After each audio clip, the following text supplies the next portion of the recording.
ಆಯ್ತು. ಡಾಕ್ಟರ್ ಮನಮೋಹನ್ ಸಿಂಗ್ ಅವ್ರಿಗೇನೋ ಮೌನ ಏನೋ ಪ್ರೈಮ್ ಮಿನಿಸ್ಟರ್ ಏನೋ ಅಂತ ಹೇಳೋರು. ನಾಚಿಕೆ ಆಗ್ಬೇಕು. ನರೇಂದ್ರ ಮೋದಿ ಅವರು ಯಾವತ್ತಾರು ಬಂದು ನಿಮ್ಮ ಎದುರುಗಡೆ ಬಾಯ್ ಬಿಟ್ಟಿದಾರ? ಹೊರದೇಶಕ್ಕೆ ಹೋಗಿ ಮತ್ತೆ ದಯವಿಟ್ಟು ನಿಮಗೆ ಅನ್ಸ್ಬೋದು ಏನಪ್ಪ ಹಿಂಗೆ ಹೇಳ್ತಾ ಇರ್ತಾರಂತ. ಹೊರದೇಶಕ್ಕೆ ಹೋಗಿ ಹಲ್ಕಿಸಿತಾರೆ, ಕೈ ಅಗಲ ಮಾಡಿ ಎಲ್ಲರನ್ನೂ ಅಪ್ಕೊಳ್ತಾರೆ. ನಮ್ಮ ಭಾರತ ದೇಶದವ್ರನ್ನ ಯಾರನ್ನಾದ್ರೂ ಯುವಕರನ್ನ ಇಲ್ಲಿ ಯಾರಿಗಾರು ಒಂದು ಸಂತೋಷದಿಂದ ನಗುಮುಖದಿಂದ ನೋಡಿರ್ತಕ್ಕಂಥದ್ದು ಏನಾರು ನೋಡಿದ್ದೀರಾ? ರಾತ್ರಿ ಎದ್ದು ವಿಡಿಯೋ ಮಾಡ್ತಕ್ಕಂಥದ್ದು ವ್ಯವಸ್ಥೆನ ಇವತ್ತು ಯುವಕರು ನರೇಂದ್ರ ಮೋದಿ ಅವರಿಗೆ ತಂದಾರೆ ಅಂತ ಹೇಳಿದ್ರೆ ಅವ್ರ ಶಕ್ತಿ ಏನು ಅಂತ ಹೇಳಿ ಅದನ್ನ ವಿರೋಧ ಪಕ್ಷದವರು ಆ ಫೋರ್ಸ್ನ ಹಾಳು ಮಾಡಬಾರ್ದು.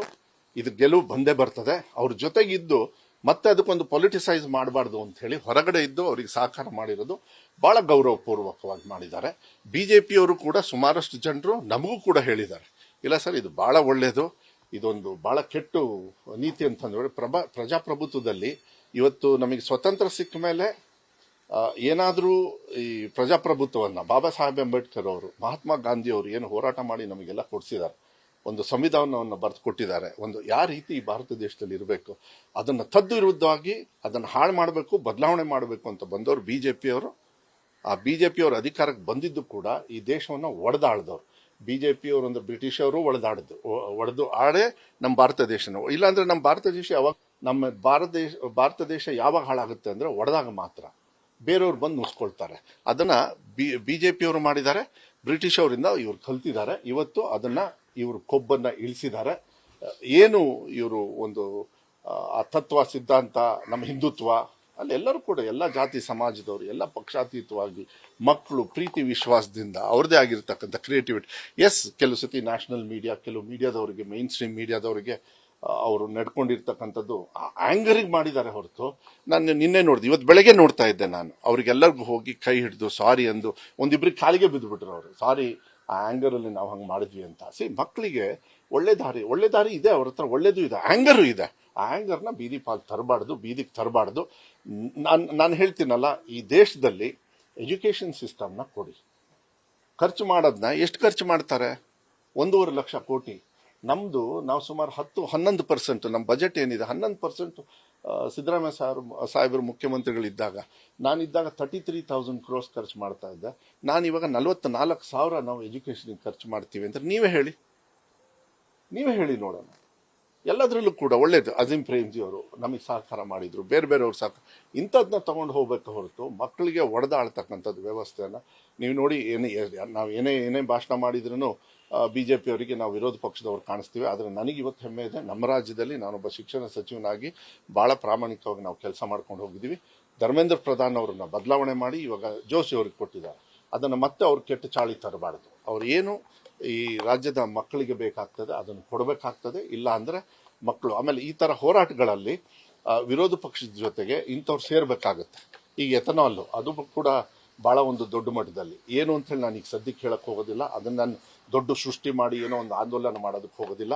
ಕೆಲವು ತಪ್ಪು ನಿರ್ಧಾರಗಳು ಮತ್ತು ದುರಂಕಾರದಲ್ಲಿ ನಿರ್ಧಾರಗಳು ಏನೇನು ಕೇಂದ್ರ ಸರ್ಕಾರದವ್ರು ತಗೊಳ್ತಾರೆ, ಟ್ಯಾಕ್ಸ್ ದುಡ್ಡನ್ನು ತಗೊಂಡು, ನನಗನ್ಸುತ್ತೆ ಈ ಭಾರತ ದೇಶದಲ್ಲಿ ಎಲ್ಲ ರಾಜ್ಯದವರು ಕೂಡ ಅವರು ಟ್ಯಾಕ್ಸ್ ಮನಿಯನ್ನು ಏನು ಕೊಡ್ತಾರೆ, GSTನ, ಅವರ ಹಕ್ಕನ್ನು ಕೇಳ್ತಕ್ಕಂಥ ಒಂದು ದೊಡ್ಡ ಆಂದೋಲನವನ್ನು ಈ ಯುವಕರನ್ನು ಜೊತೆಗೆ ಇಟ್ಕೊಂಡು, ಯಾಕೆಂದರೆ ಅವರು ಕೂಡ ಕಟ್ತಾ ಇರ್ತಾರೆ, ಅವ್ರ ತಂದೆ ತಾಯಿಯವ್ರು ಕಟ್ತಾ ಇರ್ತಾರೆ, ಆ ರಾಜ್ಯದವ್ರು ಕಟ್ತಾರೆ, ಇದೆಲ್ಲ ತಗೊಂಡು ಹೋಗ್ಬೇಕಾಗತ್ತೆ. ಇವತ್ತು ಕೇಂದ್ರ ಸರ್ಕಾರದ ಸೊಕ್ಕು ಏನಿತ್ತು, ದುರಂಕಾರ ಏನಿತ್ತು, ಅದನ್ನು ಇವತ್ತು ಈ ರಾಜ್ಯದ ಜನರು, ಈ ದೇಶದ ಜನರು, ವಿಶೇಷವಾಗಿ ಯುವಕರ ಮುಂಚೂಣಿಯಲ್ಲಿ ಇವತ್ತು ನಡೆದಿದೆ. ಅದಕ್ಕೆ ಸಂತೋಷ ಇದೆ.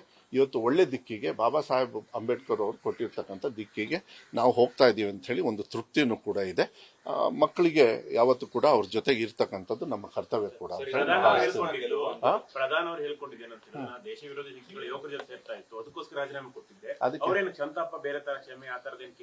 ಅಲ್ಲ, ಕೇಳಿ ಅಂತ ಅವ್ರಿಗೇನು ಬೇಡ. ಯಾರು ಅಲ್ಲಲ್ಲ, ರಾಜನಾಥ್ ಸಿಂಗ್ ಅವ್ರದ್ದು ಅದಕ್ಕೆ ನಾನು ಹೇಳಿದ್ದು. ರಾಜನಾಥ್ ಸಿಂಗ್ ಅವರು ಏನು ಹೇಳಿದ್ರು, ಇದು NDA UP ಅಲ್ಲ ಅಂತ ಹೇಳಿ. ಇವರು NDA ತಾನೇ ಇರೋದು ಪ್ರಧಾನ್ ಅವರು. ಅಂದ್ರೆ ರಾಜನಾಥ್ ಸಿಂಗ್ ಅವರು ಹೇಳಿದ್ರಲ್ಲ, ಯಾಕೆ ರಿಸಿಗ್ನೇಷನ್ ಕೊಟ್ಟರು ಅಂತ ಹೇಳಿ ರಾಜನಾಥ್ ಸಿಂಗ್ ಅವರಿಬ್ರು ಕುತ್ಕೊಂಡು ಒಟ್ಟಿಗೆ ಪ್ರೆಸ್ ಮೀಟ್ ಮಾಡಕ್ಕೆ ಹೇಳ್ರಿ. ನರೇಂದ್ರ ಮೋದಿ ಅವರಿಗೆ ಹೇಳಕ್ ಹೇಳಿ, ಯಾಕೆ ಸಾಕ್ ಮಾಡಿದ್ವಿ ಅಂತೇಳಿ. ಹಂಗಾರೆ ಇವ್ರು ಹೇಳೋದು, ಪ್ರಧಾನ್ ಅವರು ಇಷ್ಟು ದಿವಸ ಯುವಕರು ಹೋರಾಟ ಮಾಡಿರೋದು ತಪ್ಪು ಅಂತ ಪ್ರಧಾನ್ ಅವ್ರು ಹೇಳೋದು. ಅದ್ರ ಊರು ತುಂಬ ಹೇಳ್ಕೊಂಡು ಹೋಗಕ್ಕೆ ಹೇಳಿ. ಅವ್ರಿಗೇನಾದ್ರು ಒಂದು ಗೌರವ ಇತ್ತು ಅಂದ್ರೆ ಐ ಆಮ್ ಸಾರಿ, ಯುವಕರ ಒಂದು ವಿಶ್ವಾಸವನ್ನ ನನಗೆ ತಗೊಳಕ್ಕಾಗಲಿಲ್ಲ, ಆ ರೋಷವನ್ನು ಬೀದಿ ಪಾಲ್ ಬಂದಿದೆ. ಆ ರೀತಿ ಕೆಲಸ ಮಾಡೋದಕ್ಕೆ ನಾನು ಪ್ರಾಮಾಣಿಕವಾಗಿ ಪ್ರಯತ್ನ ಪಟ್ಟೆ, ಅದಾಗಲಿಲ್ಲ. It's okay, no problem. ಇದು ನಮ್ಮ ಯುವಕರ ಭವಿಷ್ಯಕ್ಕೆ ಅವರು ಒಂದು ತೀರ್ಮಾನ ತಗೊಂಡಿದ್ದಾರೆ ಅಂದರೆ ನಾನು ಅದಕ್ಕೆ ಗೌರವ ಕೊಡ್ತೀನಿ ಅಂದಿದ್ರೆ ಇನ್ನೂ ಅವರಿಗೆ ಗೌರವ ಹೆಚ್ಚಾಗೋದು. ಆದರೆ ಇನ್ನೂ ದುರಹಂಕಾರದಲ್ಲಿ ಮಾತಾಡಿರ್ತಕ್ಕಂಥ ಪ್ರಧಾನ್ ಅವರು ಅದು 170 180 ಪೇಪರ್ಸ್ ಲೀಕ್ ಆದಮೇಲೆ ಇನ್ನೂ ಕೂಡ ದುರಹಂಕಾರದಲ್ಲಿ ಮಾತಾಡ್ತಾ ಇದ್ದಾರೆ ಅಂದರೆ ಐ ಥಿಂಕ್ ನನಗನ್ಸುತ್ತೆ ಇನ್ನೂ ಸ್ವಲ್ಪ ಕೊಬ್ಬು ಇದೆ ಅವರಿಗೆ. ಅದನ್ನ ಇನ್ನ ಯುವಕರು ನೋಡ್ಕೋತಾರೆ ಅಷ್ಟೇ.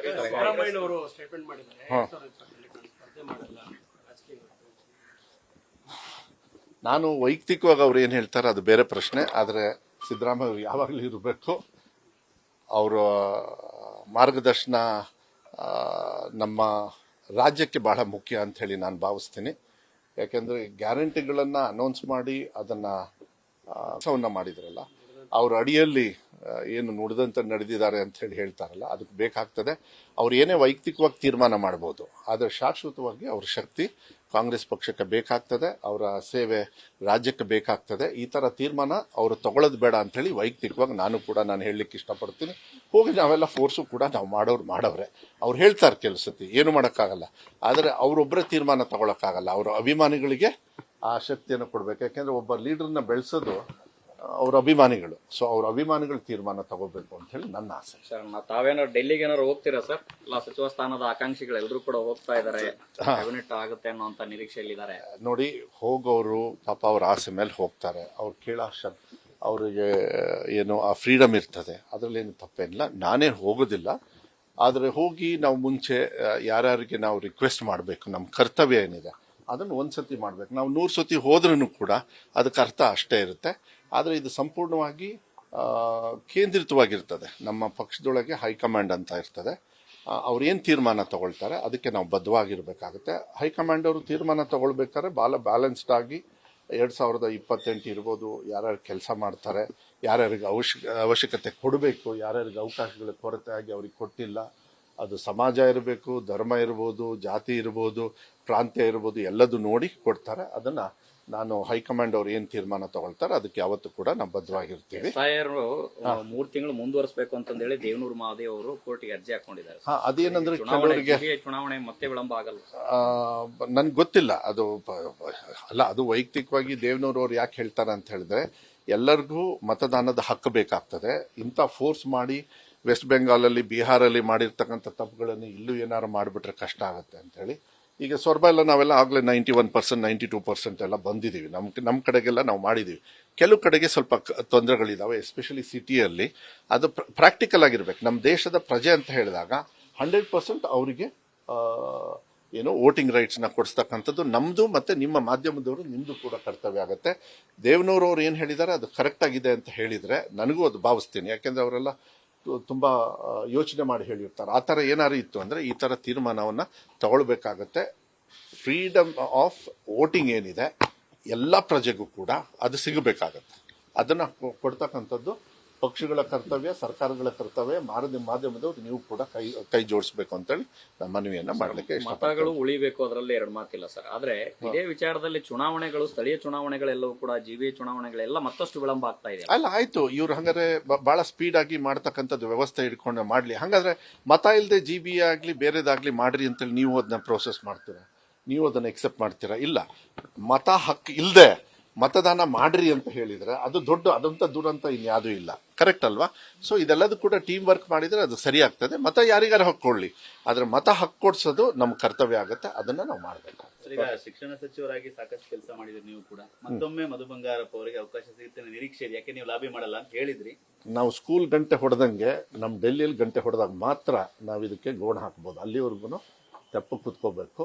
ಅಧಿಕಾರದಲ್ಲಿ ಇದ್ದಾಗಲೂ ನಿಮ್ಮ ಕೆಲಸ ನೀವು ಮಾಡ್ರಿ ಅಂದ್ರು, ಈಗಲೂ ಕೂಡ ನಿಮ್ಮ ಪಾಡಿಗೆ ನೀವು ಮಾಡ್ರಿ ಅಂದರೆ ನಾವು ಮಾಡ್ತೀವಿ ಅಷ್ಟೇ. ನ್ಯೂಸ್ ಫಸ್ಟ್, ನಿರ್ಭೀತಿಯಿಂದ ನಿಮ್ಮ ಪರವಾಗಿ.